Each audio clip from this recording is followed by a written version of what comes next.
The reflection. Lena had always hated the old mirror in her grandmother's house. It was tall, cracked along the edges, and gave off an unsettling vibe. Her grandmother insisted it had been in the family for generations, but Lena avoided looking at it whenever she visited. One evening, as Lena was getting ready for bed, she noticed something strange. From the corner of her eye, she saw her reflection in the mirror. Move. Not in sync with her. She quickly turned her head to face it, but everything seemed normal. She laughed nervously, thinking it must have been her imagination. But later that night, when the house was quiet, Lena woke up to a soft tapping sound. Tap, tap, tap. It was coming from the direction of the mirror. She sat up, heart pounding, and stared at it in the darkness. Suddenly, her reflection smiled at her. Lena froze, her breath catching in her throat. She wasn't smiling. She was terrified. But the version of her in the mirror grinned wider, its eyes dark and hollow. Then slowly it began to lift its hand, beckoning her closer. Lena tried to scream, but no sound came out.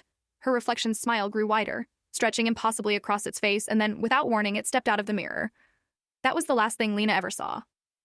The next morning, all that was left was her reflection, smiling back from behind the glass.